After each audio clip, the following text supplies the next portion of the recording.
Good morning, everybody. It's 10 o'clock in Adelaide now, so we'll get started. Thank you for joining me to talk about the Writing with All Tools Continuum. We're going to work through the continuum from A to J and talk about what the different levels mean. If you have a question, you can ask it in the Q&A part of Zoom, or you can ask it in the chat window. I'll keep an eye on both. If I don't answer the question now, I'll answer it afterwards. Okay, so teaching to the next level, our Writing with All Tools Continuum. So the resources associated with the continuum I put out in a blog post in September, and I'll talk a bit about the continuum, where it came from and what it does. So it's a 34-point ordinal scale. It has qualitative writing levels, so they're descriptive and qualitative, starting at the very beginning, early emergent writing, through to conventional writing, and the comparison in Australia would be about grade 4 Australian curriculum at the level J, group J. It is designed to assess writing samples with any writing tool. That was really important to us. Many of the students that we work with either find handwriting too difficult, or their handwriting level is below their keyboarding level. And so we really wanted to make sure that the scale or the continuum didn't really focus on handwriting anyway, but instead on that writing output that we all do every day. All of us every day writing output with a range of writing tools. So I've been messaging back and forth with my friend Mel while I was sitting here. Hey, Mel. Mel was the person I tagged to remind me to record this. So she's been doing a great job of harassing me. Another friend, Annie Rose, had asked a question in Q&A, and I was typing that to her with my computer keyboard. So just in the brief time before we started this webinar, I was using 2 different writing tools. So that's what we all do every day. And it's our writing output that's important, not which tool we use. The continuum looks very detailed, and that's because it's aiming to help you monitor the small changes that students might make over time. And it has a strong emphasis on the skills they need to develop to get to the next stage of writing, which I'm really hoping will help you set goals that are more helpful for developing writers than some of the goals I see around. Okay, so I've already talked about the first one of these. One of the other reasons I wanted to develop the Writing with All Tools Continuum was to support the understanding of the range of skills emergent writers need to develop at each level. I'm a little bit horrified sometimes when I see writing scales that insist that students need to develop circles or different shapes before they can develop as a writer. That sort of writing school presupposes that handwriting is the only writing tool that students will be using. And what those writing scales often don't address are the other really important skills, which are understandings of the functions of print, understandings of language, and other things like the really important understanding that we write with letters. The other thing that I wanted to do, so I've been working with a number of schools for a number of years, and we were using a scale called the Developmental Writing Scale, which is great and really helped us become better at assessing and teaching writing in many, many ways. There were certain patterns that we saw, and one of them was that students who were now writing phonetically with, say, just the first letter of each word would often go down in their assessment because that wasn't recognised in the developmental writing scale. So we wanted to add a level into the scale that recognised those students were making progress and not actually going backwards. One of the things that often happened for those students was they also stopped using spaces. And so they would often jump back a couple of levels.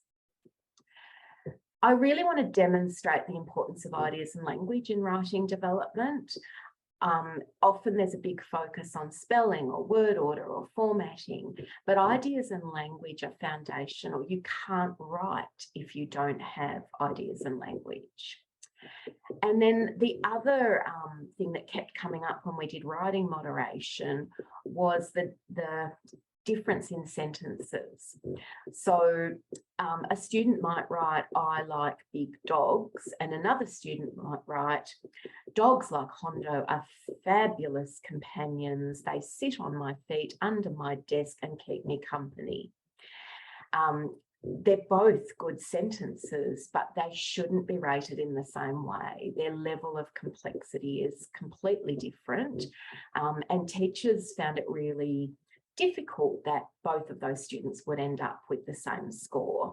So when you look at teaching writing, any of the great writing courses, and one of my absolute favourites talks about moving between teaching simple sentences and more complex sentences, and that's what I've tried to represent in the scale, because as we write those more complex sentences, our writing also gets more interesting. There's a couple of documents that support using the continuum that weren't on the original blog post. I put them on your page of handouts for today. So there's the Continuum Guide. This is aimed at allowing you to write, if you're working in a classroom, for example, you can look at each group within the continuum. So in many ways, we think of groups first before we think of individual levels, because some students will jump from group to group rather than between the individual levels or descriptors within the groups. So you can look at each group and put where your students are. So there's a row at the bottom for you to position where each of your students are. And then the other document is called Let's Write. Both of them have some guidelines for writing with students at each of those groups. They're guidelines only, you do not have to follow them, but we wrote them up because people were constantly requesting more guidance on how to write at the different levels. So it should help you to differentiate your instruction. Okay, on to the actual continuum. So we're starting off with marks and through to sentence fragments. So the continuum is divided into two parts. Part one starts with those marks and sentence fragments. We're starting at the very beginning of writing development, where many individuals still need to learn that they are a writer. That is about amount of practice. We know that. It's about the number of positive experiences they have with writing to develop that belief. Part one is divided into 6 groups, and the groups are then divided into descriptors. So let's go.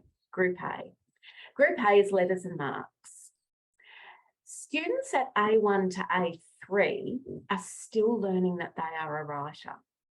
They are also learning those really important functions of print. So the functions of print are an understanding that print has meaning and that text is a code for speech. They are foundational for every early literacy learner. Students learn them through a wide range of experiences. They're really important to learn so that you understand that what you are reading is a code of what we speak, and you understand that every time we read there is meaning. Students at A1 to A3 are also learning that there's a difference between print and picture, and they're learning that we write with letters. And one of the really important things that we've noticed that happens during this period is their engagement with writing really builds. So the Grove Education Centre has been a really pivotal school in developing this continuum. I took my first draft of the continuum to their writing moderation in 2021, and we did a regular writing moderation, and then we started to use the new tool. And one of the things that was really important or really clear to us was that as students start to understand these pieces, they generally build their engagement with writing. So the Grove Education Centre uses a writing record form every time their students write, and the teachers had wanted an engagement scale on that record form because they had, really noticed that this was a fact. So we're actually able to use that record form to make some decisions around where a student is at. So this is an example from the Grove. The student has used an app on an iPad called Word Wizard, which lots of our early emergent students really enjoy writing with. This is a student who doesn't yet know he's a writer, doesn't yet know print has meaning, etc. He hasn't yet had enough experience with writing to see himself as a writer. So he has selected some letters in Word Wizard. In many ways, what he's not very engaged with it or with any part of the process. In many ways, he's selecting the letters in Word Wizard because it's a bit of a sensory experience. It speaks the letters and they move as he touches them. We absolutely tell him what an amazing job he's done, what a great writer he is, just like we would do with any toddler that starts scribbling. And we're aiming to build that engagement through all of that positive interaction. One of the reasons that he's using a tool like Word Wizard rather than a pen or a pencil, this particular student won't hold a pen or a pencil, or doesn't hold a pen or a pencil, I shouldn't say won't. He also if you put one in his hand, it just falls out again. Whereas he is able to use this tool independently. So it's a much more appropriate writing tool to use with him. Next level up is beginning engagement. So the writing tool on this case is within the app, the AAC app Proloquo to Go. The student has a flip chart, a high-tech flip chart, writing about a photo that he selected. He was partially engaged. Now, the educator has attributed meaning, and the educator will have attributed meaning here as well. Educator attributed meaning as garden. Usually the students that are at this level with writing are also receptive communicators. So we're still doing lots of modelling with AAC. As Pat Miranda phrased it, we're doing lots of deposits to make withdrawals later on. So we are using AAC in many ways to show them about communication. And one of the things we're going to do is attribute meaning to their writing. And by doing that, we teach them that print has meaning and text is a code for speech. So building engagement is A2. This is a young man who's at A2 at Coomera State Special School. Now, I'm not going to show heaps of videos. I know they're not ideal in a webinar. One of my aims, one of the reasons I did put this video in, is to talk about the fact that one of my aims is to actually build a whole YouTube channel with videos at each level. Nick Drover, who's a teacher in Melbourne, has already been collecting some videos. We're really aiming to get that happening. If any of you have videos and you want to, and families are happy to sign a media permission form, we'd love to see more videos. But yeah, we'd really love to get a video library up of videos at each level. So here's a student at A2. A, B, C, or D. Another C. Yeah. B, C, D. Or we can So see how he's treating it in quite a sensory way, just like toddlers do with pencils and crayons. Yeah. Well, you told me to hurry up to the ball, or you told me to hurry up to the call. Oh, you want to go fast in the car for the F. All right. Empty out. G, let's go in the car.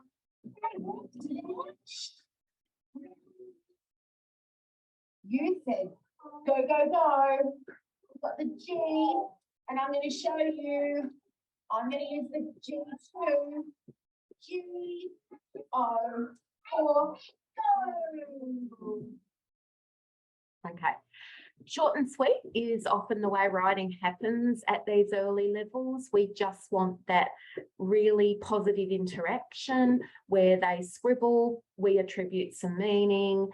I was attributing meaning even while he was choosing letters. So when he chose the F, I said, oh, you want to go fast in the car. Okay. And then A3 is where we've now built active attention. So his attention was definitely partial.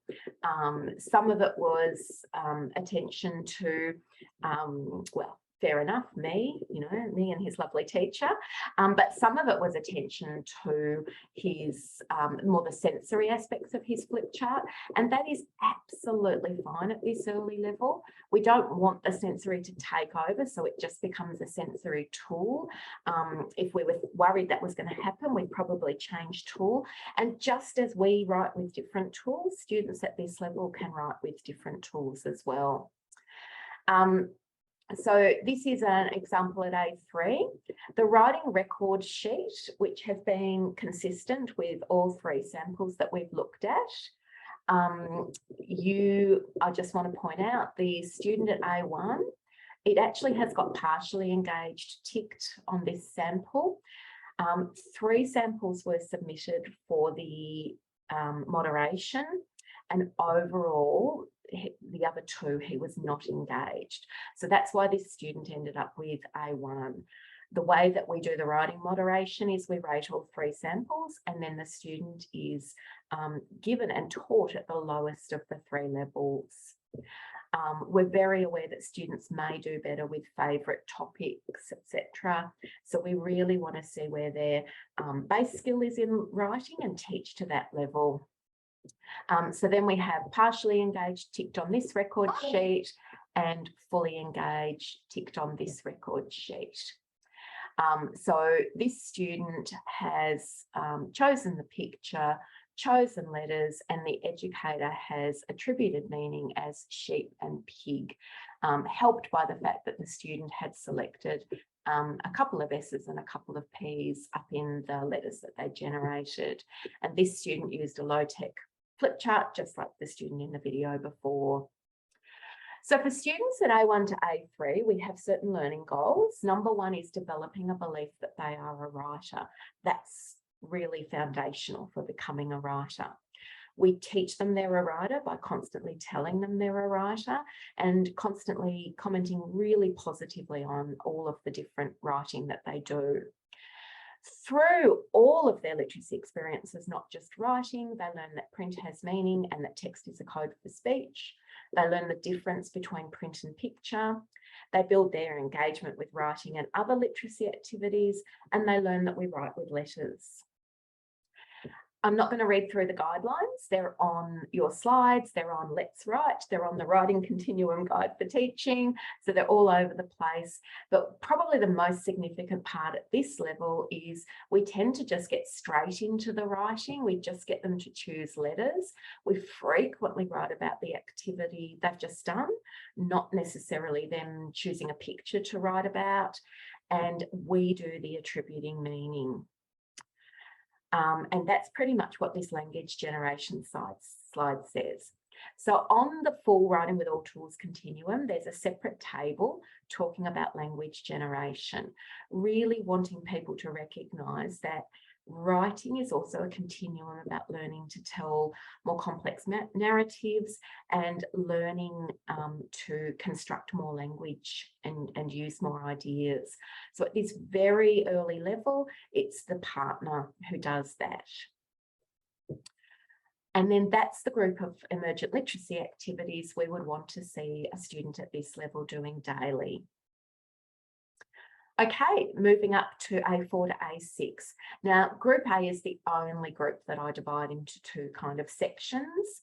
And students may, on some days, be further along in Group A than they are on other days. But as I said, what we would do is go with their base writing level, if you like.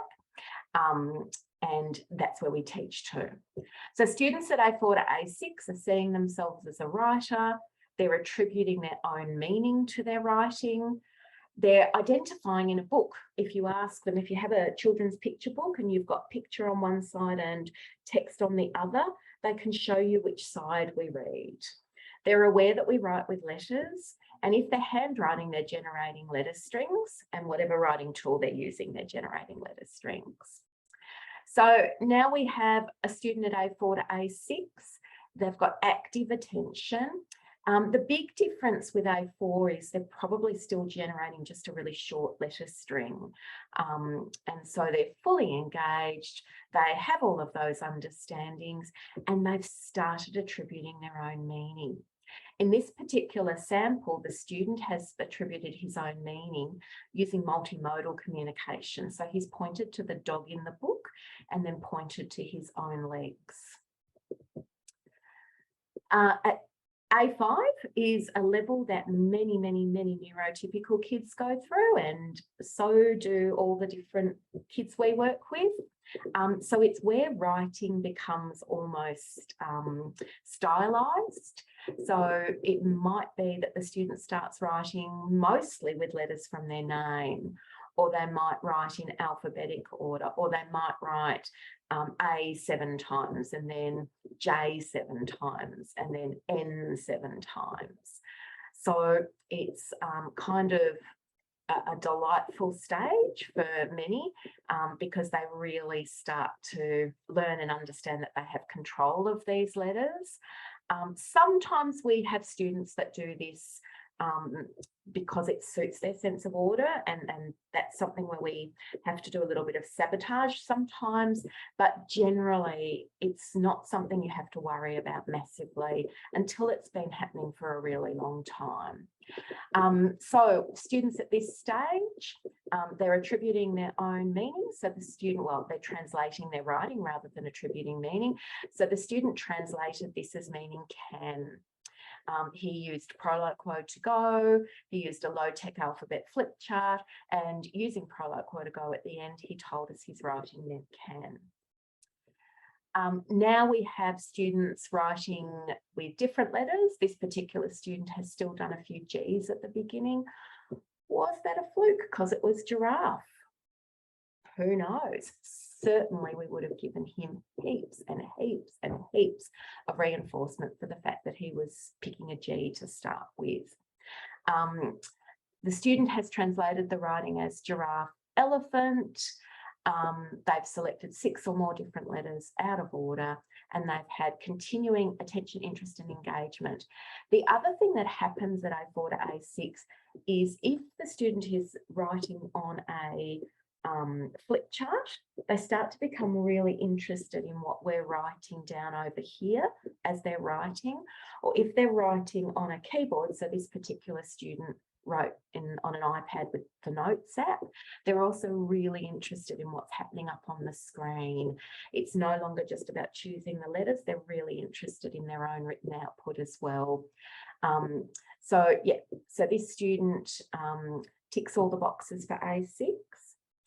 There is a second descriptor for A6, and this recognises that some students are using alternative forms of access where volume is a real problem for them. So if a student is using partner-assisted scanning, we wouldn't expect them to select as many letters as a student who is reaching out and pointing, where it's really a lot less effort for them. So for those students who are using an alternative form of access, there's a different descriptor and fewer letters are required. I was really lucky to have Karen Erickson's support all the way through the development of this continuum, and this was one of her big suggestions, which has been great, that we have the same kind of skills but a slightly different expectation in terms of output for these students that use alternative access. Students at A4 to A6, their big learning goal is to learn that we also write with spaces. So neurotypical kids who are handwriting go through a phase where they're using letters and letter-like shapes, and then they go through a phase where they use letters and letter-like shapes and a gap, letters and letter-like shapes and a gap. One of the descriptions of it in the literature is that if you squint, it looks like print. And so the letters are are arranged in word-like groupings, but they're not words yet. But it's that extra attention they've paid to print. They now know not just that we write with letters, but also that we write with letters and spaces. So spaces are the next big learning goal for these students. As we write during the day, so if you're doing morning message or predictable chart writing, you would emphasise that you're using spaces, and you absolutely need to make sure that their writing tool has a way to indicate space. If they're using some sort of writing tool like a flip chart or a keyboard, they need a space key. There's the guidelines. At A4 to A6, the student is attributing their own meaning to their own writing. Most students at these levels are expressive communicators. They may still require some support in navigating through an AAC system. So if the student is really searching in their system, they're looking for a word to attribute meaning, they can't quite get there, we can use some co-construction techniques to help them. We're also going to use co-construction if they're just attributing a single word. So a student at A4 to A6, if we look back at these examples, this student attributed meaning as I like this. This student attributed meaning as giraffe, elephant. That's great. When we say, now let me show you how I would write it at the end, we get an opportunity to model spaces, which is what we want to do. But this student attributed his meaning as can. That doesn't give us an opportunity to model spaces. So that's where we would do some co-construction again. So you might say, oh, can make, or I can, and add in an extra word so that you've got that opportunity to talk about spaces when you say, now let me show you how I would write it, and model how you would write their writing. So co-construction is an utterance put together by two or more speakers. It's got a whole heap of other names as well in language development and language research. It is a strategy parents naturally use to teach their children to add more to their communication. So for example, the child might say dog and the parents would say big dog, and the child goes, yes. The child might say dog and the parents might use a different strategy this time and say, what colour was it? Was it a brown dog? And the child says brown, and then the parent says brown dog. So co-construction is a tool that parents use extensively to help children learn to develop longer narratives. And it really focuses on adding just one more step. Sorry, everyone, I've got something in my eye. We are not taking can and turning it into I can climb mountains. We are just taking can and adding one more word to take it up to the next level. Okay. Can we use this in AAC? We absolutely can. There's been some lovely research into this, and Janice Miller and colleagues in the UK also did some research around co-construction. It's something we regularly do with individuals who use AAC. Some of us do a bit too much. I am definitely guilty of that at times. And the strategies that people use include some prompts, some positive praise, question asking, and modelling of vocabulary and grammar. And you use those pattern strategies repeatedly and systematically to help the user learn to tell a longer narrative. Helen Tainch and I did a bit of a brainstorm around this and built this handout, which I gave you for today. So rather than asking questions, we decided to call it invitations for more information. A lot of our early AAC communicators get bombarded with questions, and we don't want to do that. So it's really more of an invitation for more information. So you might, instead of saying what colour was the dog, you might say, more to say. I'm thinking, oh, I'm going to tell you something. Oh, off to categories, off to descriptions, off to colours. I like yellow dogs. And then a big expectant pause and see what they say.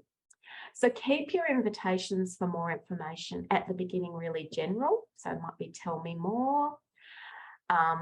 Then you can use all of your other prompts. Favourite, of course, is that least restrictive one, expectant pauses, let them know it's their turn.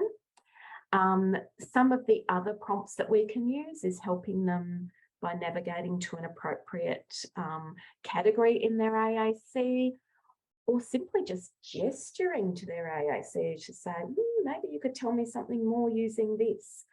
So you're going to use a range of prompts as part of your co-construction. You use lots of positive praise, and you are, particularly as the students' narrative skills build, you're going to use it to model vocabulary and grammar. Okay. So for students at A4 to A6, these are the mix of emergent literacy activities we'd like to see them having daily. And we move up to Group B. So at Group B, students know that they're writing with letters and spaces, and they're generating at least 2 groups of letters with a space in between. One of the things we see, which is not so reported in the general writing research, is a lot of students doing non-traditional spaces.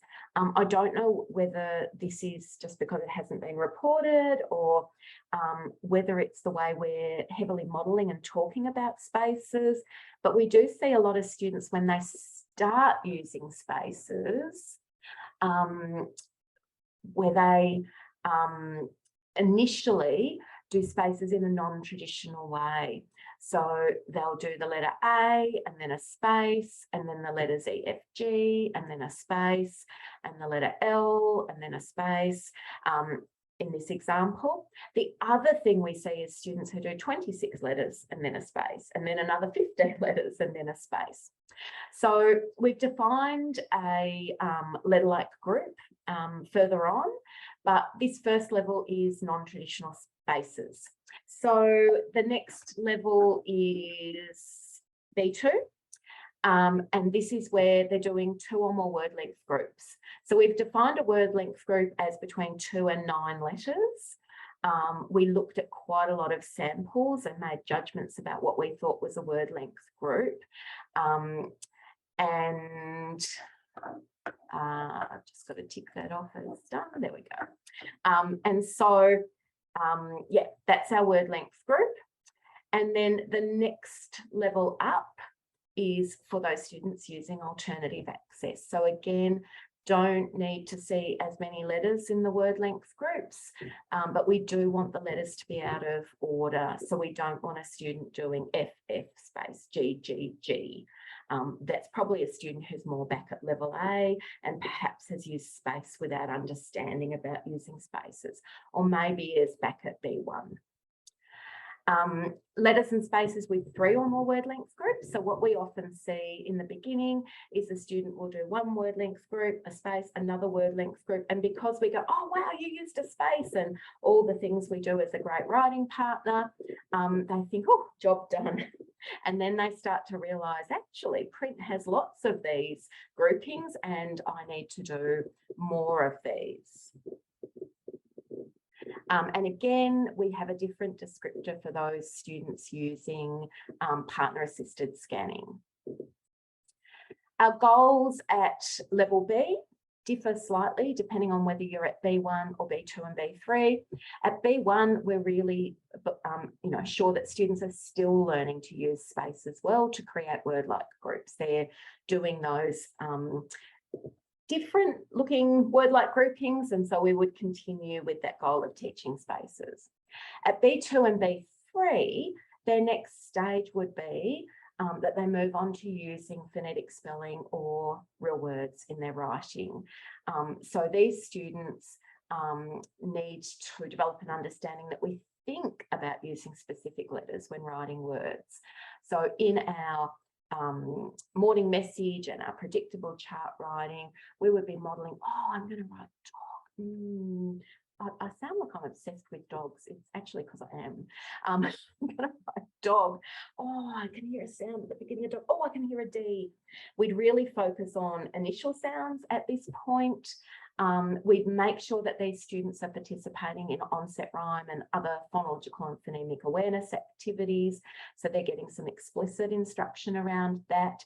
And we would also be teaching them high frequency words, particularly those words that you can't sound out, like the. There are guidelines for writing with students at this level, and language writing, language generation. So students still attributing their own meaning. They may still require some support navigating, and we're probably still doing some co-construction at this level. That's the range of emergent literacy activities we want them to participate in daily. And we move on to Group C. Now, Group C is not a group that really exists on any other writing scale or continuum that I know of. It may on a continuum or scale I don't know of. We get a number of students on Group C who are generating words, sentence fragments or sentences completely not on topic. It is also a group that lots of students never do. There are different reasons why students might be at Group C. Some of them might just be selecting a picture for a topic and then going off and writing about something else. Sometimes it's because they're not even sure that print has meaning and they've learned a whole heap of environmental print chunks maybe. Sometimes it's because in between selecting the picture and writing, they've thought of something else. So we would only put a student at Group C if they're doing it really consistently. In this particular example, the student had selected the picture of Maisie. The student translated the writing as swimming. Once they selected the O, they went off into the letter string for office works. So yeah, it's this particular student does understand that print has meaning, etc., is early conventional, and just kind of got distracted by the O. I have worked with some students where they are in Group C for a range of reasons. That particular example is actually not my most common experience with students in Group C. Probably my most common experience would be students who still need to learn that print has meaning. They've learned a whole heap of environmental print strings, and that's what they write. Most times they have an opportunity to engage with the alphabet. For some of them, it only happens when handwriting. It's become almost like a learned motor pattern in handwriting, I think. And then you give them a keyboard and the same letter strings don't happen. So there's a whole range of complexity around this group. Some students still need to learn that they can generate ideas and language. Some students need to learn that they can write on topics other than their favourite topics. So there's a whole bunch of different reasons why a student might be in Group C, and I've given you some example learning goals for the common groups I've come across, and I'm sure there would be others as well. There's the suggested guidelines for writing with students at Group C. This is one where, yes, we really would model writing more about the suggested topic rather than remodeling what they've written. Often students at Group C are writing words perfectly anyway, so not a situation where we would need to say, now let me show you how I would write it. Instead, what we're going to do is we're going to model writing on the topic that they had selected. And language generation is another tricky one here. So if the student writes 20th century fox after seeing a picture of a elephant, we are going to model generating language and ideas about the elephant. So students in Group C can be emergent literacy learners or conventional literacy learners, depending on where we think they're at. Do they understand print has meaning and text is a code for speech or not? And so if they need to learn those things still, then we would treat them as an emergent literacy learner, and we do the set of activities that we described in Group B. If they require conventional instruction, we look at the set of activities described in Group D. And that takes us beautifully into Group D. So Group D are the students who are writing phonetically. So they're generating strings of letters with or without spaces. One of the things that gets repeatedly reported in the writing literature is that once students start thinking about letter selection, I've got to use the right letter or I need this letter, they often drop off using spaces. Gretchen Hanser, who's an OT in the US, has this wonderful analogy of writing as juggling. And it's like they just can't keep that many balls in the air. And so the ball for spaces drops off at this point. Often we look at their writing and we think it's just letter strings, or usually we would look at their writing and we think it's just letter strings.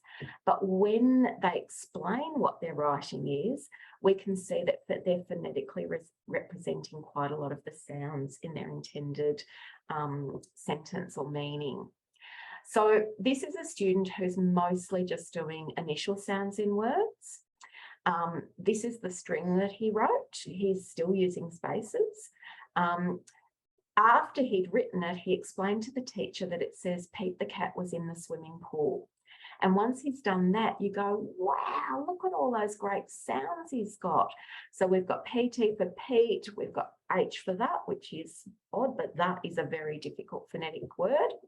Cat, we've got KT, swimming, in the swimming pool, we've got S, N for in, T for the, and we've got more of an initial, medial and final for swimming pool. As a group, we put that at D1. D2 is where we're seeing more initial, medial and final sounds. Now, I have to say, we gave this sample D2.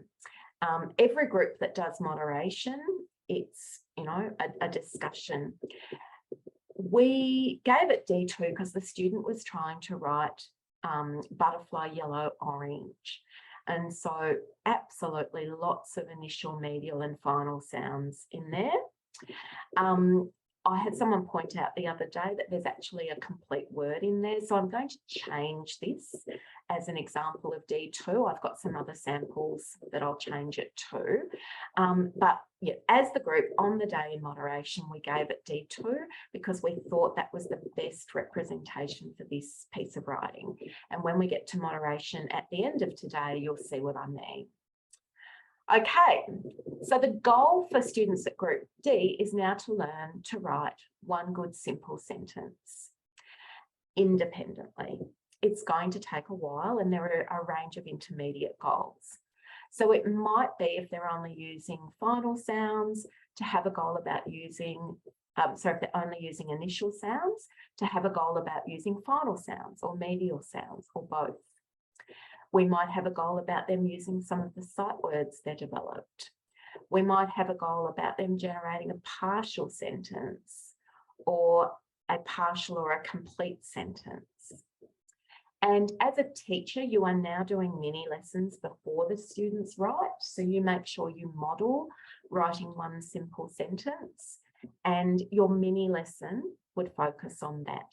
You would continue to have a bit of a focus on spaces, because once students put spaces back in, their writing does become that bit more intelligible. So there's your guidelines, starting with that mini lesson where you model writing before your students write. And language generation, still fairly consistent. we may not need to do as much, or we shouldn't need to do as much navigation through an AAC system for them. Instead, it's more of a co-construction where we're modelling language and vocabulary and grammar. Okay, so there's your group of daily literacy activities. And we move up to Group E. So Group E is where students are now writing 1 to 3 intelligible words, or they're writing more than 3 intelligible words with no conventional sentence structure. So at E1, students are writing 1 intelligible word. So in this sample, I put this one in deliberately because it gives me an opportunity to talk about one of the guidelines. So this student is writing Happy Halloween.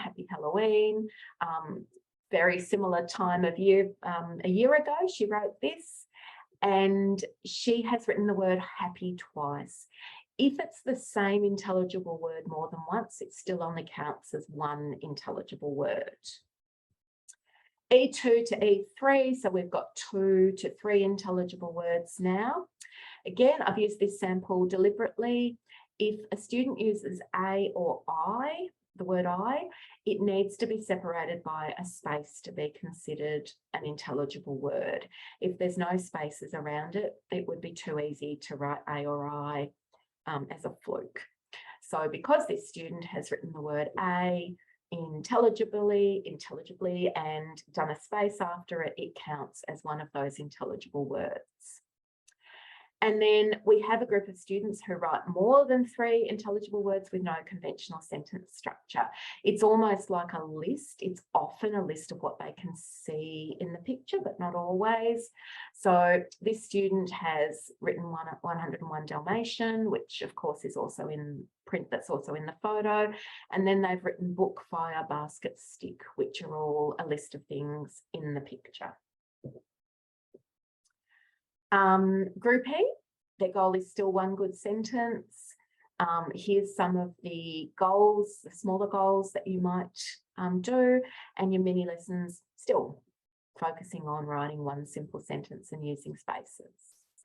Guidelines, very similar to Group D, and language generation, very similar to Group D as well. So the co-construction should now be focusing on vocabulary and grammar. And the conventional literacy activities are very similar again. Okay, students at Group F are writing sentence fragments. They write 1 or more simple sentence fragment or 1 or more learned sentence fragment. So the learned sentence fragment is something we see quite a bit. Last year when we did writing moderation at the Grove, this particular student started every piece of writing off with I am. It wasn't the predictable chart writing stem of the week, because we do sometimes see that. It was, we had been doing a lot of talking to him about pronouns because he'd been writing about himself in the 3rd person. He'd been using his name. So let's pretend his name was Bob. He would say, Bob likes KFC. So we've been doing lots and lots of talking about 1st person pronouns, and his beautiful teacher, Veronica, had been modelling 1st person pronouns in her mini lessons and really talking about them. And he kind of overgeneralised that every sentence started with I am. So I am the KFC. In this year's moderation, he only did it in 1 of his 3 samples. So that was really exciting. So that's F1, so that kind of learned sentence chunk, and the other words are on topic. Simple sentence fragment, so it's not a complete sentence. Monkey jumps on the bed. A lot of you would look at that and say that's a pretty good complete sentence, but it's also about intelligibility. So if you hadn't known that it was translated to say a monkey jumps on the bed, if you just looked at that writing sample with no other support, it would be very hard to read it. And so what's intelligible in that sentence is A on the bed. It does look maybe like it's off topic, but the group decided in moderation that it was on topic because of the fact that he was jumping on the trampoline. And often while he jumps on the trampoline, they sing the monkey jumps on the bed song. So yeah, highly associated for him. I just thought I would show, as I said, I'm not going to show a lot of videos. Here's a video of the beautiful Veronica doing a mini lesson about writing a simple sentence. So simple sentences are the first kind of complete sentences that lots of students write, and it's what we're really going to model. So they're 3 to 6 words. I often tell this anecdote, but a friend rang me a few years ago and she said, oh, you know how my son started school this year? And I said, yes. And she said, well, I don't think his teacher's doing a very good job. And I said, oh, why not? And she said, well, we went to Bali for the holidays and he went snorkeling and he did this and he did that. And they've just sent home his holiday writing, you know, what I did on the holidays. And he wrote, I played Xbox. Now, of course, that could have been his favourite thing in the holidays. Very possibly was. But her concern was also how simple it was. It's actually what students naturally do. A student who can spend 2 hours verbally telling us about their holidays, Kroll calls it the preparation phase, kind of narrows their writing down to really simple sentences to give themselves a red hot shot at writing intelligibly. So we're going to model simple sentences in our mini lessons. Here we go. Okay, today we're going to write one good sentence. Don't forget the little word. Words coming. So remember, a good sentence needs little words. Little words help a sentence to make sense. All right, so this week, week 4, our little word of the week is of. Oh, not of. All right. It is two. Okay, our little word of the week is two. Two. I am going to the toilet. Or I could say, I am going to get my lunch. Yeah. Can you think of a sentence, Marcus? Yes. I am going to get my bag. Excellent. Yeah. I'm going to take the ball. Oh, fantastic. I am going to kick a ball. Wonderful sentence, Paul. We've been doing lots of work on little words. What other little words can you think of? Write them down. A is a little word. Excellent. Back to the capitals. A is a little word. What's another little word? Yeah. A. Oh, is a little word. Oh, I can see you looking at the word. Oh, well done. Good strategy. No. Oh. Oh, yes. Oh, is a little word. Fantastic. Okay, so let's go back here. Don't forget the little words when you write one good sentence. Don't forget the little words. A good sentence needs to have little words. Because the little words help the sentence make sense. Thanks. Yep. Holly. Okay. So it's going to be my turn first. Right. Yeah. Okay. I'm going to write one good sentence about this picture. So let's have a think. What I could say. I could say maybe I like eating spaghetti. Maybe I do not like eating spaghetti. Yeah, you should. Maybe I could describe. I could say pasta or spaghetti. Wait, spaghetti got vegetables with you? Oh, you have bacon. Okay, I could describe what's in it. Oh, mince. Mince. Okay, back to food, describe what's in it. Okay, Mince. maybe vegetables, like Sean said. Mince. Maybe it's got meat in it, like Marcus said. You guys have got some excellent ideas. Maybe I like chicken. Chicken the best. Oh, you like chicken the best. Oh. Excellent ideas. All right. So I do like eating spaghetti. So I'm going to say spaghetti is pasta, isn't it? Yeah. I like eating. Now, This is a really tricky word. Oh, Spaghetti. Pasta. Well, that's the, should we write pasta instead? Yeah. yeah. Pasta. I'm going to write down all the sounds I can hear. Past. Oh, Pasta.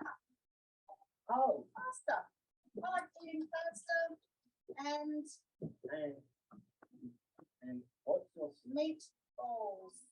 oh meatball? Oh, Okay. oh, it's Here's making a my little word. sentence. Now let's see. I'm going to read it out loud to see what makes sense.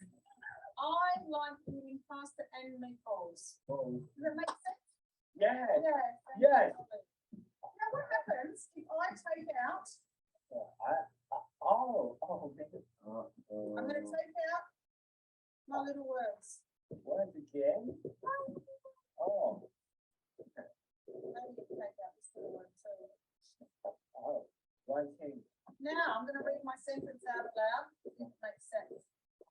Eating pasta and meatballs. Huh? Does that make sense? Mm. No. It doesn't No. make sense. No. Oh, All right. We now need we our can. words to make sense. I'm not changing it. I like. Fine. Oh, Oh, like eating pasta and and meatballs. That's my turn now. It's my turn.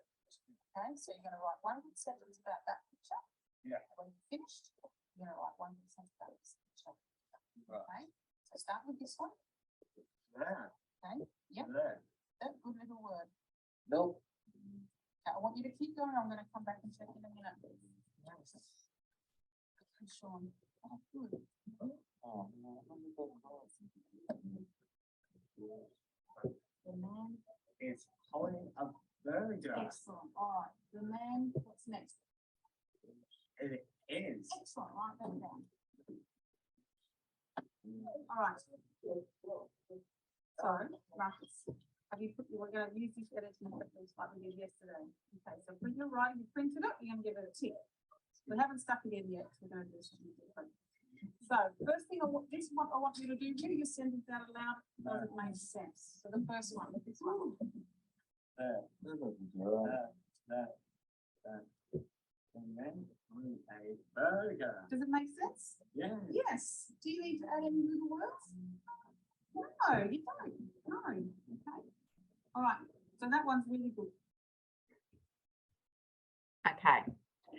So we have a cycle we use at conventional writing where the teacher does a mini lesson, then they get the students to write.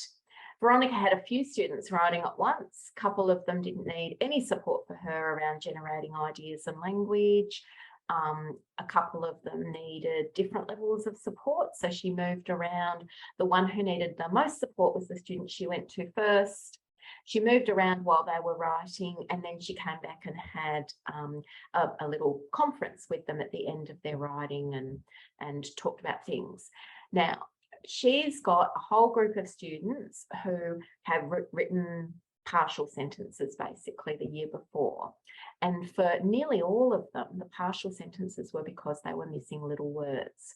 So she set up a really strong structure of little word of the week, modelling them in her mini lessons, constantly talking about little words. They do exercises like she'll put up 7 sentences missing a little word and they discuss which little word's going to go in there. So they've been doing lots and lots of work. We had a year at the Grove where the majority of students in the school were, the biggest group, of students in the school, the largest of our moderated groups was students writing partial sentences. And the biggest reason was lack of little words. And we realised it was really our fault because what do we do when we model AAC? We're kind of modelling keywords all the time. And although Veronica's group was quite verbal, at least 3 students in that group, when they're heightened, move to using AAC instead. One of them uses AAC in unfamiliar situations with unfamiliar people, etc. So all of them, I think, get a lot more information from what we model visually than what we say. And when we're modelling visually, we weren't modelling little words. So some really explicit teaching. So we have the students that write one simple sentence fragment. We have the students that write 2 or more simple sentence fragments. And we're just going to continue doing that process. Sometimes they're simple sentence fragments because the words are unintelligible, but we can see there's an intent on sentence structure, etc. So this one definitely, the last word here is unintelligible. So of course it's really important that we're continuing with our words and phonics instruction.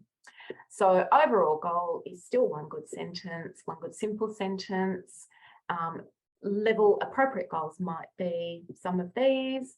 So generating a complete sentence independently, using little words, or generating a complete sentence independently using a subject, verb and object, or using both sight words and letter by letter spelling, etc. And there's the suggested guidelines. Now, language generation at this point. So at F1, you may still be doing some co-construction, but at F2 and F3, you're actually going to fade it. And what you're going to do instead is discuss any missing words in your student-teacher conference. We're shifting to that step more of independence. We are really aiming for students, by the time they get to the next group, Group G, they have to be constructing their language and ideas independently. Now, the group of students you saw in that video a few years ago were not so fluent at suggesting ideas and language, far from it. It's about practice, it's about lots of modelling, it's about lots of AAC to support idea and language generation. Even if they're not using AAC for face-to-face communication, we're finding AAC is a better way to support idea and language generation than some of the old tools we used to use, like word banks and sentence starters and things, because AAC gives them that ultimate flexibility of being able to go where they want to go with the writing. So it encourages that authentic student voice that is so important. As soon as we generate a word bank or an idea bank or something like that, we go in the direction we want to go in. And so if I go back to my friend and the school holidays example, if she'd been coming up with suggested ideas for her sons to write about, it would have been plane and Bali and snorkeling. We really need that authentic student voice. Kids need to write about what they want to write about when talking about a topic. So, daily conventional literacy activities that these students should be participating in. And now we're on to part 2. Woohoo, 1 hour in. I'm proud of that. So we're going to talk about moving from we're going to start with simple sentences and talk about moving through to multiple elements. Really important that we're aiming for independence. With every conventional writer, we need to make sure we only use scaffolds and supports if they're ones the student can use independently. They need to generate their ideas, language, spelling, word order, and formatting. We can support them by modelling skills to them, but if you're going to introduce a scaffold, you need to ask yourself, will it be available in the supermarket? Now, Nick Drover and I did a presentation at Agoski this year on writing, and we did a whole drag theme presentation because we're both obsessed with Drag Race. So this is the one slide from that presentation that made it into this. But basically, that's my catchphrase. If a student is dependent on us sitting next to them, coaching them to come up with ideas, coaching them to come up with language, you've got to work on fading it, because when they are out and about and they need to send a text message in the supermarket, you will not be there. You will not be there to spell words for them. You will not be there to do a whole range of things. So what are the scaffolds and supports that will be there in the supermarket? Word prediction. What else? Being able to read the room and find a word they want to spell. If they're asking someone whether we need some milk, they could find the word milk if they need to. They're the scaffolds that will be available in the supermarket, and they're the only ones that are appropriate at this level. If the student is still needing scaffolds more than that, they're probably at the earlier levels. So in that video of Veronica's class, I didn't video the students who got on with writing that sentence independently. And in fact, some of them are now working on writing 3 sentences independently. The focus was on the students who still needed some student-teacher conferences. We are working to fade that all the time because we don't want students to be dependent on it. So don't spell words for them. Don't interrupt while they're writing. Breaking their chain of thought isn't helpful. Giving them feedback while they're writing isn't helpful. In fact, sitting next to someone who's writing and constantly interrupting them is probably one of the ways to make them feel like they're failing. Student and teacher conferences should mostly happen before they write and after they write, once they're at level G. Back at F and E and D, we're doing a little bit more than that, but we've always got in our sights that we're going to be fading that by the time they get to G. So at group G, students are writing independently simple sentences. They're writing 1 or more simple sentences of 3 to 6 words, and they may be starting to use conjunctions. So G1 is 1 complete simple sentence of 3 to 6 words. Now, it may also include additional partial sentences. So if this student has written, "I'm colouring the rocket," if he had also written "fun," that would be an additional partial sentence. End punctuation is not required at this point. If you are in Australia, end punctuation is not required till grade 1. This is late foundation at this point. And we can accompany the writing with a picture to support intelligibility. That's been the case all the way through. G2 is 2 or more sentences, simple, expanded, or complex on different topics. So this student has written, "Today is cold, I like Roblox." So they've jumped off to a different topic. They were writing about today. And so the first sentence was on the topic. I guess maybe the second sentence was a hint at what they'd like to do next. But really for this student, it's a default that they go back to in writing all the time.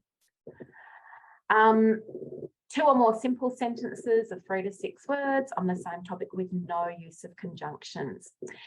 This type of writing, there's a video on my YouTube channel that's an absolute cracker about this. The student in the video is writing about his weekend and he goes, "I played with Lego." And then the teacher says, "And what else did you do?" And he goes, "And I played with, and. So it's almost like a list.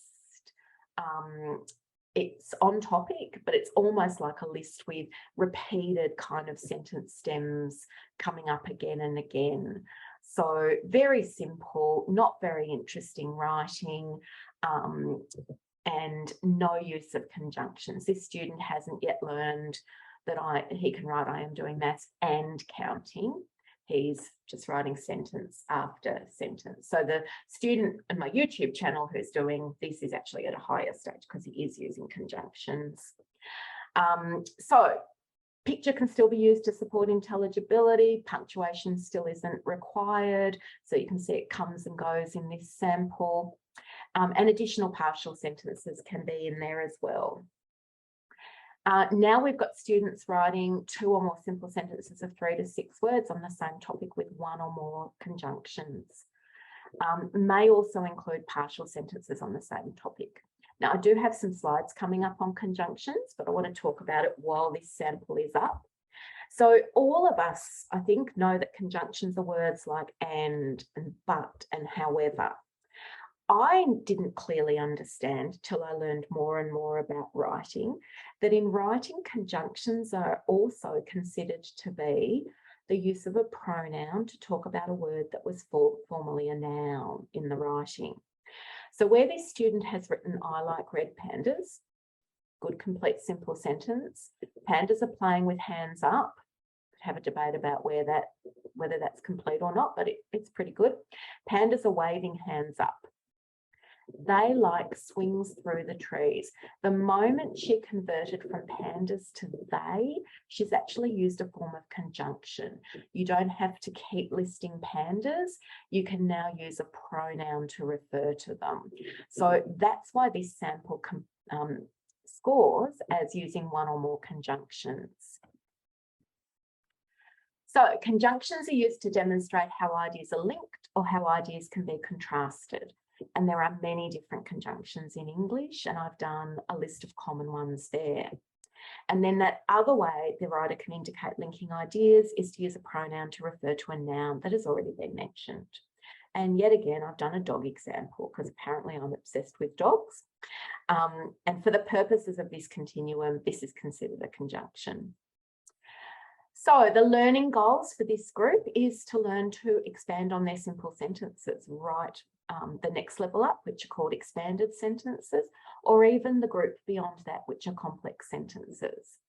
So at this level, appropriate goals might be write a complete expanded sentence independently, or write a sentence using 3 or more elements of who, what, when, where, and why in writing.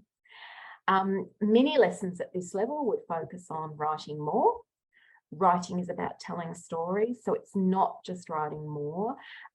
That video I mentioned on my YouTube channel of the student writing about his weekend, he's not telling us any story. He's just writing more and more and more with very little interest. Expanding a sentence with questions, and they expand it themselves. I will come back to that. You might do a mini lesson on using the word wall. You'd do a mini lesson on sounding out, and you could do a mini lesson on reading the room. So are there words in here that can help me complete my sentence? And you would start doing mini lessons on capitals and full stops, because full stops are going to be needed for them to go up to the next group. So there's a suggested guideline for a writing session with a student at group G. And the language generation is quite simply, they should be independently generating all language for their writing. If a student has written one complete sentence and some partial sentences, you will absolutely, in the student-teacher conference or the teacher-student conference, sit down and talk about the missing words. So you'll still be doing that, modelling vocabulary and grammar, but you won't be doing it as co-construction. You do it in your after writing conference instead. These are the group of conventional literacy activities we want these students to have daily. And we'll talk about group H. So students at group H are writing one or more expanded sentences. So expanded sentences are quite simply longer. They may be using conjunctions, and they may be using components. Well, they should be using 3 or more components of who, what, when, where, and why. Okay. So when I started learning about teaching writing, the fabulous David Koppenhaver used to say, don't prompt students in any way, just say, tell me more. And I went to Minneapolis in 2000, and Karen and Dave just blew me away with all they taught me at their literacy intensive. And I came back and tried to put it in place. And I had a lot of obstacles. One of them was that most of my students were so prompt dependent that independent writing was incredibly difficult. They were very used to adults constructing the sentence for them and telling them what to write. They were then very used to adults telling them how to spell words, and for some of them, used to adults writing the sentences out first and then they simply copied them. So it was incredibly hard to get independent writing going when we trained them to be prompt dependent. AAC is a huge part of that, but so are our adult practices. So the guideline is really, don't give them any prompt other than tell me more. So for the young man who wrote, I played Xbox, to get more information about his holiday, you would simply say, tell me more. So apart from all the other difficulties I had with independent writing, one of them was that my students really struggled to tell me more in a constructive way, in a way that added more information. So an early example was a student who wrote, "I like chocolate." And when I said, "Tell me more," he said, "And lollies." And when I said, "Tell me more," he said, "And cake." And we just kept going. So what we need to do is teach students to do this in a constructive way. And I was reading a text about teaching writing to grade 1 students, and the author, was called Writing Mini Lessons for Year 1. The author talked about the 5 W's. The 5 W's are a construct that the student uses, not us. So what we do is we start running our mini lessons and we write using the 5 W's.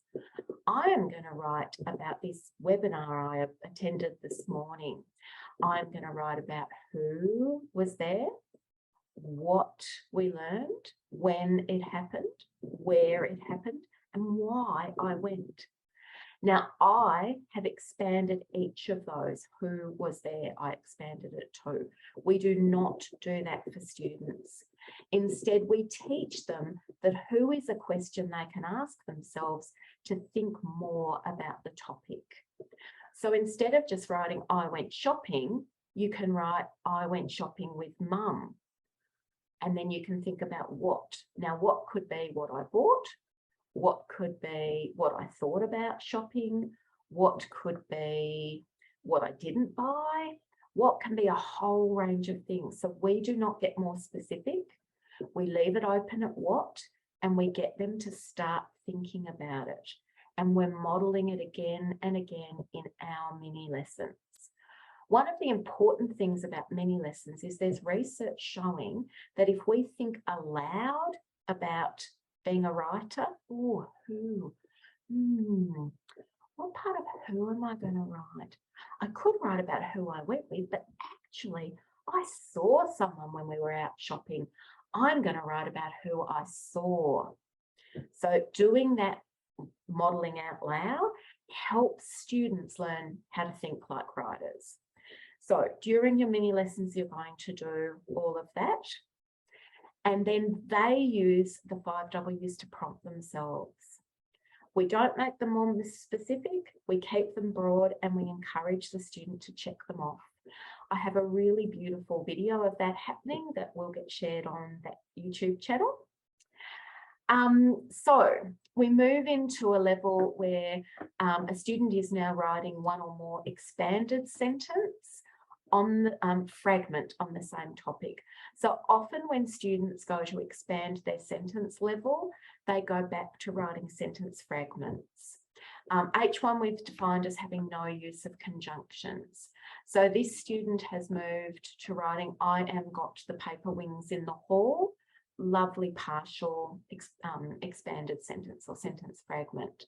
"Chad took me in the hall." Chad took the picture of me. So we've got some additional complete simple sentences. "I like the colour wings." I like them. Then we go on to one or more expanded sentences, and now there's an attempt at using conjunctions as well.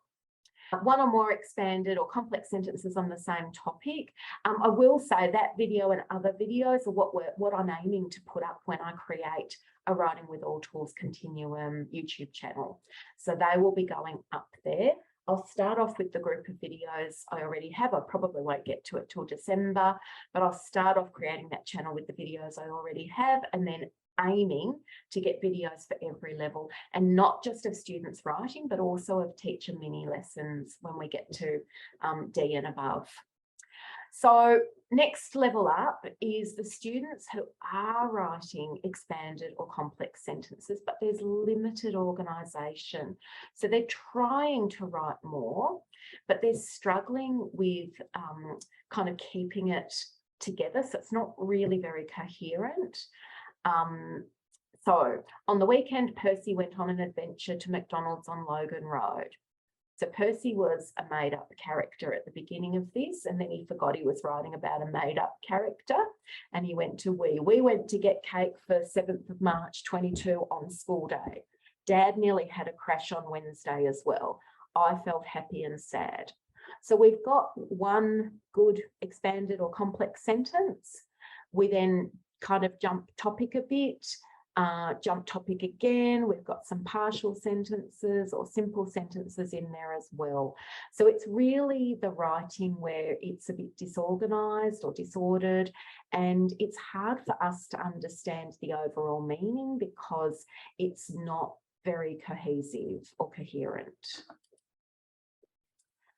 Then we go up to H4, which is where students are now writing one or more expanded sentences, not using conjunctions at this level, and may also include additional simple sentences. So this is writing about one of the Pete the Cat books. He was walking down the street, he was wearing white shoes. As you can see, this student is still not spelling everything perfectly. That's okay, as long as it is intelligible. If you knew that book, this would be very intelligible. If you don't know that book, it would be harder to read. Pete is washing his shoes in water. They will go white in the bath. Okay, then we have a couple of expanded sentences, sorry, one or more, no conjunctions, with conjunctions, and maybe additional simple sentences or expanded sentences. And then we go up again to 2 or more expanded sentences with conjunctions, and 3 or more, components of who, what, when, and where, and why. So as these expanded sentences get more rich, we see more components of who, what, when, where, and why coming through. So we started off with the earlier levels in H with just 2 or more, and now we're up to 3 or more. They may also be writing additional simple or even additional expanded sentences without conjunctions. They don't all have to have conjunctions, just 2 of them do to go to this level, and at the previous level it was just 1. Okay, so for group H students, we're going to start teaching them about clauses so they can learn to write complex sentences. Goals here might be to write a complex sentence independently, or to increase the complexity by using 4 or more elements. I'd never do a goal about 5 elements because there's always times you don't need to use one of the 5. Quite frequently, when is not that important. I often encourage, well, I really encourage students to learn to use why, because it's a really important one that lots of students do struggle with because it's a bit more abstract. Your mini lessons at this level would focus on writing more. Writing is about telling stories, expanding one sentence with questions, using the 5 Ws, using the word wall and sounding out, and reading the room. Using capitals and full stops would continue. So there's your Group H guidelines. And of course, at Group H, the student should be generating all the language independently. And that's your range of conventional literacy activities. Now, Group I, these are your complex sentences. So your Group I complex sentences use clauses rather. So clauses are the sort of thing people like myself learned about at uni and then completely forgot about, but we use them all the time. And in fact, they are in all sorts of writing, including fairly simple children's books. And one of the things that the writing revolution talks about is how hard it is for kids to read writing or understand writing that uses clauses. How much harder it is to read and understand writing that uses clauses, and that they noticed that when they explicitly taught clauses to kids, that the kids' reading comprehension also improved because they now have more of an understanding of that sort of sentence structure. So when we talk about clauses, we talk about independent clauses and dependent clauses. So independent clauses, each clause has a different idea, if you like. So in this sample, she's written, I am outside with my friend Trashy. We are dancing and I am a hula dancer. So it's a partial complex sentence because we're missing some words. She's also missing some internal punctuation, but that's okay at this stage. End punctuation is required, other punctuation isn't. So she's written all of that. She's got quite a bit of who, what, when, where, and why in there. She's then done an additional simple sentence, I like to dance with my friends, that is complete. She has got her independent clause. I am outside with my friend Tashay. She's then got a dependent clause, we are dancing.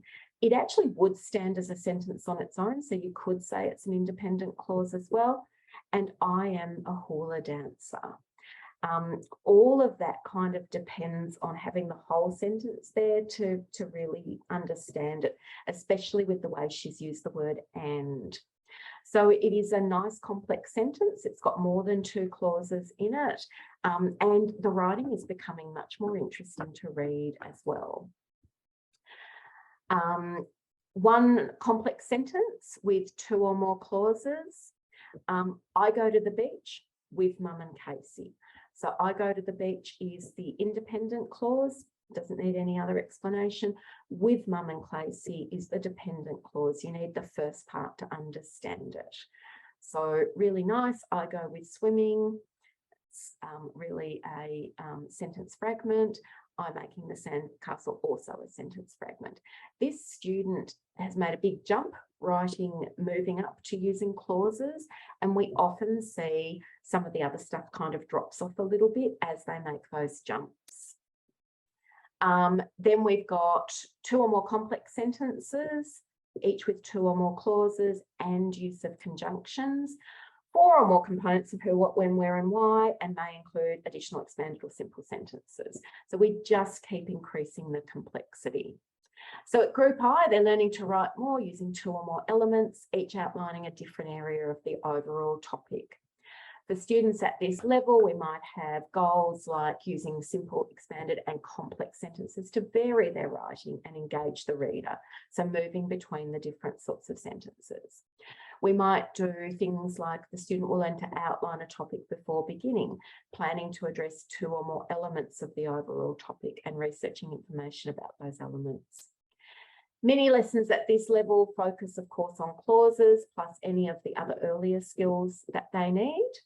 We move on to things like writing is about telling stories true and made up. We introduce an editor's checklist for students to learn to start to do self-editing. We do mini lessons on adding more. I finished this piece of writing, or have I? I could add more. We get students to start writing titles for their writing. We might introduce concepts of writing about the beginning, middle, and end of something. We introduce other ending punctuation other than full stops. We'll start writing, or we continue to write informational pieces, but now we do mind mapping. And we might start writing across multiple days and talking about publishing in a more formal way. So part of what we should have been doing with students back from level D and up is opportunities for them to share their writing in different ways. So it might be going on Seesaw to their parents.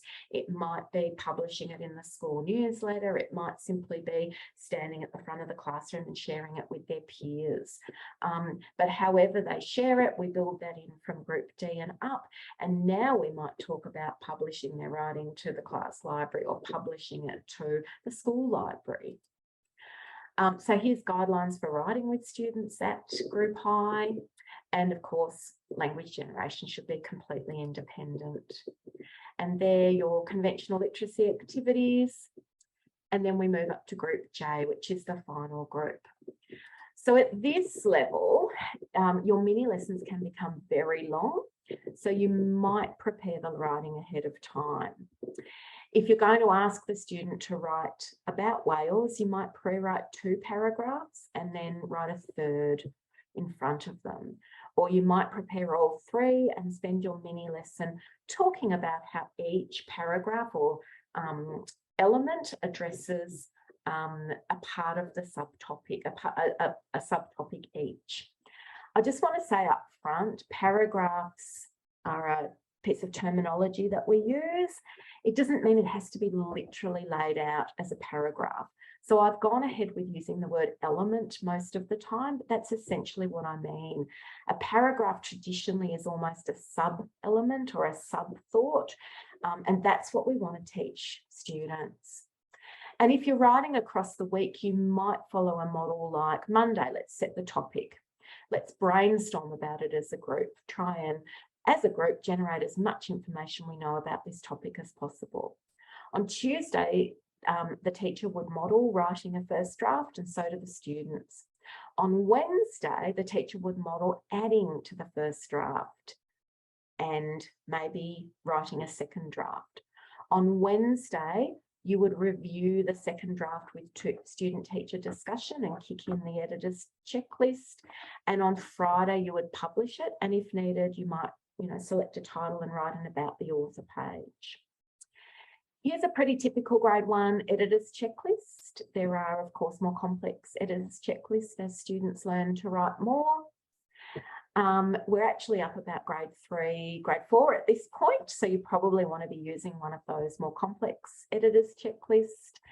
And group J, they're writing about elements, and we're going to teach them to continue to write in more interesting ways, using a variety of sentence complexity and using at least one complex sentence. So J1, they're writing at least about 2 elements and they are including at least one complex sentence. At J2, they're now on to 3 elements. And at J3, they're writing 4 or more elements. And then there's an example which goes across a couple of pages because, of course, it's quite complex writing at this top end. So your learning goals for Group J are to write more using 2 or more elements, each outlining a different area of the overall topic. For students at this level, appropriate goals might include using simple, expanded and complex sentences to vary their writing and outlining a topic before beginning. And then I've given you a suggested group of mini lessons you would target at this level. And your suggested guidelines, and of course, language generation is independent, and they continue to need that range of conventional literacy activities daily. I will just say thank you to all of those schools that have allowed me to use and share their writing samples and their videos. It's really appreciated because it helps all of us learn. Thank you. All right, so we're going to move on with the moderation. Hopefully you've now all got that moderation document. So what we're going to do is we're going to use that writing moderation guide and moderate some samples. So what I would like people to do is just type what they think the sample is in the window. So let's go to the first sample. So we're going to do a moderation pretty much as I would do it in a school. We're going to look at 3 samples for 10 different students. So here we go. Student 1. All right. Whoops. How would you rate that sample? So if you use that moderation guide, you should be able to click on the group if you've got it electronically. If you've printed it out, move to the page for the group. Anybody want to suggest a group that this piece of writing is in? Great. Sanchia suggested G3. Yep, Michael said G. Yep, G3, great. So we've got the group G definitely, G3. So everybody's coming up with G3. I'm assuming Andrea, Michael, who've just said G, were answering to the group, which is what I'd asked. So now, does anybody want to disagree about G3? Does anybody want to say, no, I think it's G2, or no, I think it's F? It's actually a good sample to start with because it's a really clear one. Yep, everyone's happy with G3. Okay, so what we would do is simply write this down as G3 and go on and look at the next sample for this student. We'll do that. What we also do is we have a look at the additional notes. All the teacher has written is that it was independent. He used a laptop. He did have word wall and word prediction available, and that was spot on. Fiona just answered G3 as well. I would like to thank Fiona because Fiona Malfi made me rethink how I'd laid out the tool in terms of moderation. Fee is actually working on a really fabulous PowerPoint to assist with moderation that I am drooling over. But she made me rethink how I presented it for moderation and came up with that kind of visual way of approaching it that I've used in the moderation document I shared with you. So I have acknowledged her at the bottom of that moderation document. It was just a really nice way to rethink and make the moderation simpler. So big hooray to Fee. We're such a communal brain at times, aren't we? She's bloody awesome, that Fee. Okay, so in our writing record sheet, there's no extra information that we really need. Okay, tell me about this one. What level would you see? Okay, Michael's put G4 question mark because he's not sure, and he said G3 again. All right, so I can see a dolphin is one complete simple sentence. Helen, I think, is closer to the mark. The other two sentences are partial sentences. It jump high, dolphin is swimming. So yeah. So this is why we have the group mind doing moderation. David Koppenhaver says every bloody time I hear him, be a kind teacher and a mean assessor. He's completely right. We don't do the kids a favour if we go too high. So I would also put it as G, as a simple sentence. It's borderline for going up to H, but it's not really an expanded sentence. And then the other two sentences are partial. So yeah, absolutely would be G1. One complete simple sentence, two partial sentences, G1. So this student has one G3, one G1, and let's look at his third sample. The first sentence actually has two clauses. That's a hint. I go to the McDonald's with Bowden and Mummy. It's not a perfect complete sentence, but it's a really good attempt at a complex sentence. Yep, Dom, up in I. So I go to the McDonald's would be a independent clause. With Bowden and Mummy is a dependent clause. Yeah, Helen, I1. I would go with I1. The people who said G4, if they stick with G4 and they can give us a good reason why they're saying G4, we would stay with it. That's how moderation works. We go with the lowest score. My job as moderation facilitator is to talk through the things I've been talking through, like what's a clause. I do agree it's up in I because that first sentence is a complex sentence. But, Michael can be a very stubborn person, can't you, Michael? Michael was my boss for a few years, so I know Michael really well. Lovely man, but yep, really digs his heels in when he needs to, which is a fabulous characteristic. And Michael may dig his heels in and say, no, it's G4. Do you want to do that for us, Michael? Or are you prepared to go with I1? He's just laughing at me. Okay, so I, as moderating, yeah, Michael's now said he's happy with I1. So that's what we do in moderation. So yeah, if everybody's happy with I1, then we would leave it, we would move it to I1. So this student is ending up with G3, G1 and I1. So his ending score will be G1. That's where we're going to teach him. And since you teach the whole of G, in a very similar way, that is great. But it's really exciting to see this jump to one sample that's up in the eyes. And it's one of the reasons we ask for multiple samples. I'd also like to point out that this is a personal experience, and most of us are able to write more about personal experiences than we are about other topics. So the previous two topics were not personal experiences, they were photos he'd selected.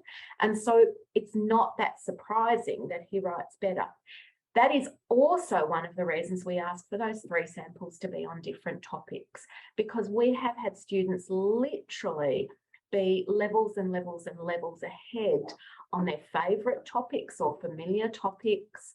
And we really, need to get an idea of what they can write about every topic or a range of topics.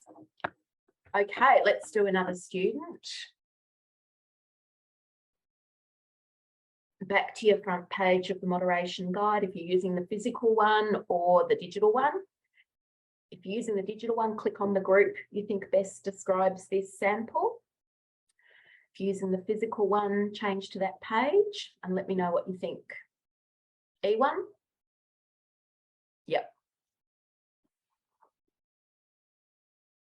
Anyone want to disagree with E1?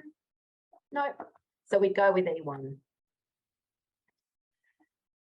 We look at the writing record sheet, doesn't really tell us much more. I think we all understand it says, I like swimming. So we'll move on to the next sample. Now I have to tell you, Hader is the name of another student in his class. D2, D3, D2.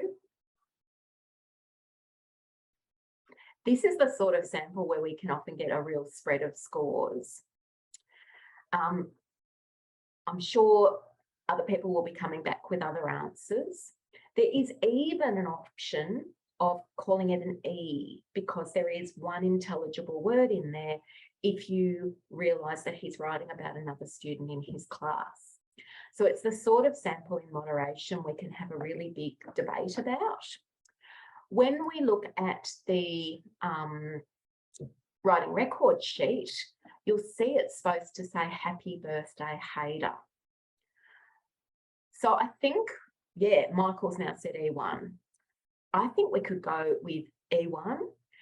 Hannah did what a lot of us would do if we hadn't realised it said happy birthday. I'm actually very impressed that Catherine and Dom picked that up because I think when we did this originally in our moderation at the school who knows him, everybody came up with B3. Because they're not really intelligible words, yeah, and people felt that the Hader could have been copied from somewhere around the room. Now that's actually an allowable thing. It's called reading the room and you are allowed to find a word around the room to copy it, but people wanted to downgrade the sample for that reason. I think being absolutely finicky, we give it an E1. I can see that some people would dig their heels in and say, no, it's definitely a D2. We've got initial, medial and final sounds in there. Or some people might even say a D1 because there's not that many of all of those sounds. So yeah, I think as a group, we would have to come to a consensus. It's obviously easier to have that sort of debate when we're all together and face to face. I can tell you that at his school, it was given a D2 on the day. So yeah, but I completely agree. I'd probably give it an E1 because there is that one intelligible word in there. And Hannah, the whole group started at B3 when we were doing the moderation. So yeah, it's the sort of sample. So the instructions for group D are that once you've seen the translation, you realise that there's a lot of phonetic spelling in there, you regrade it as a D. So you'll often have samples that started off at an A or a B that get reassigned to D once you've seen the translation. Okay, same student. Photo he's picked from somewhere, not a photo of him. I love this. Yep. So 2 people have gone for phonetic stage and Michael's gone for 2 real words. We can't consider the I a real word because it's not separated by a space. We could consider like a real word, and this is where judgment of intelligibility is tricky. So we've had people sit in our moderation groups and say, I do not consider that that is like. Absolutely do not. Michael can see it's like, or he realizes the final word is cooking. Whatever way, Michael wants to give him credit for writing 2 intelligible words. Most of the rest of you are going with phonetic spelling. And there's absolutely an argument for both. In a real moderation situation, we would go with the D1 because that's the lowest score, unless Annie wants to change it to D2. So we'd have that chat with Annie. And if she's happy to change it to D2, we'd probably, yep, she has changed it to D2, Annie Rose. So then we'd go, right, it's D2, and that would be his score. Michael, I'm, with you, but I also accept we're better off giving kids a conservative assessment score. It's much better, as David Copenhaver says, be a mean assessor and a kind teacher. All right, I'm going to tick that one off at done. I like Dom. I thought the final word was chicken. Yeah, it's so close to chicken, isn't it? So that student will have ended up with D, I think, was where we got to. Yeah, D1 or D2. So here's the next student. Now, the square is where I've blanked out her best friend's name. So you can read that as, I love my best friend, Bob. And I should tell you there was a full stop after the best friend's name. So I love my best friend, Bob, full stop. Okay, great question, Andrea. So this made us really think about some of the things that are happening. So this student is writing in Proloquo to go, and the operating system has put that squiggly line under the word money because it says it's not spelt correctly. The student's response was to press a full stop because then in Proloquo to go, she gets to hear the word. So the extra full stops are there because of the squiggly lines or because she's unsure that it's spelt correctly. She doesn't actually want a full stop there. So it's where our assistive tech is kind of failing us. So we frequently go in and we turn off that bloody red squiggly line in the settings so that students don't get discouraged, and a lot of students really perceive that as negative feedback. This student may also be one where we turn on speak word by word in the settings so that she doesn't have to do, you'll see that, I can't remember if we've got other samples, but we have some other samples where kids are putting a full stop after every word to hear the word. So we need to tweak the way technology is working because it's making their writing less intelligible.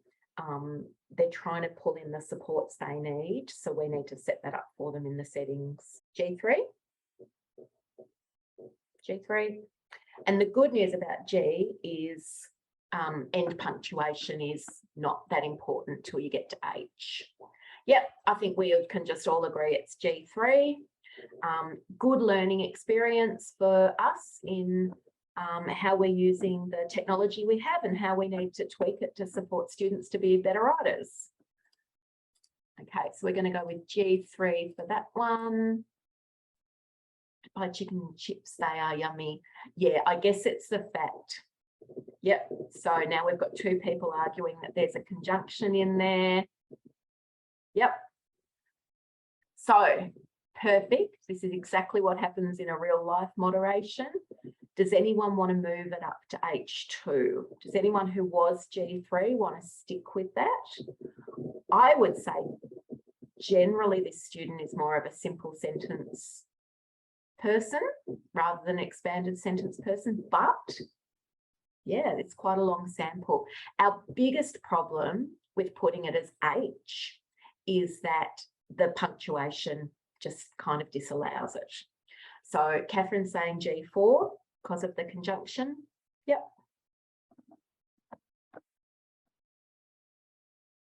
Right, we can't go H because of the unfortunate punctuation. We will fix that for this student for next year. We get better at what we're doing all the time. G4, so all the people who said G3 earlier, are you happy to go with G4? Or does anyone want to stick with G3? Yep, people are changing to G4. Beautiful. Okay, let's go G4. All right, next sample, same student. Okay, so I will say we can't go to H because of the lack of end punctuation for some of the sentences. But the first sentence has end punctuation, the others don't. For the terms of the scale, it doesn't really matter, but yeah, you'd probably call it a clause, but you can't really rate that as a complex sentence because of lack of end punctuation. So it's a little bit. So someone suggested it's actually back at F for partial sentences. So I love you, Mo, you so funny. That's not a complete sentence. I will watch the Three Stooges at 8 o'clock is a complete sentence and has the clauses, but unfortunately no end punctuation. So really what we're coming up with this student is end punctuation needs to be a big focus because she's used it in the previous sample in the middle of the sentences. In this sample, it's missing where it should be. So it's given us a really clear goal for teaching with this student. Okay, so I think we're going G1 is the lowest score that keeps popping up. So we'll go with G1. We definitely know that we need to really focus on end punctuation with this student to help her move forward and perhaps go up to H. All right, let's look at the next sample from her. Andrea's given us G1, Catherine's given us G2. This is two different topics, I'll tell you that now. The I want milk, please was a request to her teacher for something she wanted. G2, I think G2 is our most common score, so we'll go with that. And I'll move you on to the next student. So student 4, perfect question, M. So what we need to look at is the writing record sheet. Yep, perfect. You're all so spot on. Fully engaged. Student absolutely knows she's a writer. In fact, now you look at it, it's the student has translated it as goose bird. You could almost argue it's a D. We're not going to, but you really could. And the writing tool was QWERTY high-tech keyboard, Annie. So A6, everybody. Don't know if the G and the B for goosebird were a fluke in the letter string. You can imagine we give her lots of woo, wow. But yes, so we're going to go with A6 and I'll give you her next sample. So we're getting E1.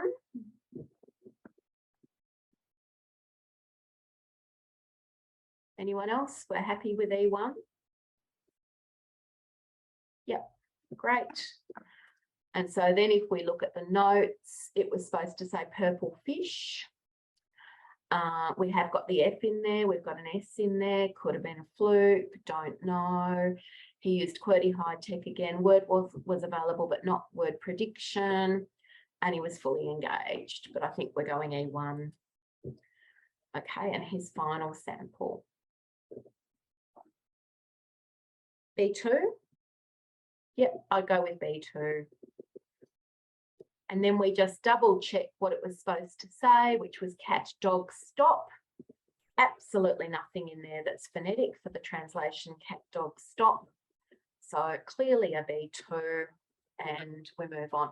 I think we'll stop with this next student. So this will be the last one and everybody's saying B2, which is spot on. Annie did ask if it was the same writing tool. Let me just go back and check. Whoops. Actually, the teacher hasn't ticked the writing tool this time, which is a pity. So it shows that we need that, all that information. Importance of annotations, as Fee said earlier. Okay, so student 5 will be the last one we do. We're definitely not going to get through all 10. But hopefully this has been really helpful doing the moderation. So let's have a look at writing sample 1 for student 5. I love this.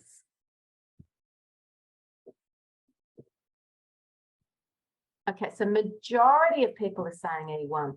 Karen's saying C, I get it. I think he's just simply writing about the colours in the picture.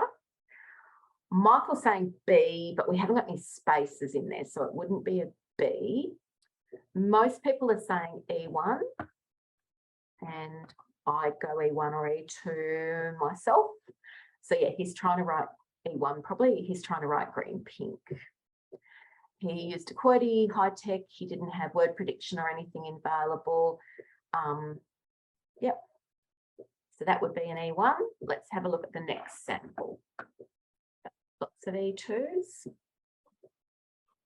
And Helen's saying E1. Michael's saying E2. Yep. So he told us that it said yes to oranges. I think it comes back to that whole analogy of writing as juggling. I think he dropped some of the balls. I think he's also showing us he's a bit stuck on listing what's in the pictures rather than coming up with ideas outside of that. So you would want his teacher, or if you were his teacher, you would want to be modelling, I like oranges, or he may have dropped a couple of oranges. But yeah, I think we go looking at the answers. We've got 1 E1 and everyone else is E2. No, we've got 2 E1s. So I think we go with E1 because that's the lowest score coming out. And that is consistent with his previous sample as well. So at this point, he's looking like ending up as an E1. And we'll have a look at his third sample. He's saying E2. Yeah, he is consistent. And very much about listing the content of the picture, isn't he? Yeah.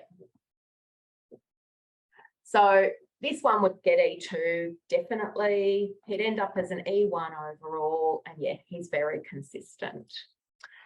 All right, we don't have time to do the other students that we were going to do. So I hope you found today useful. I hope you even enjoyed it. Thank you all for coming. I'll see you all around.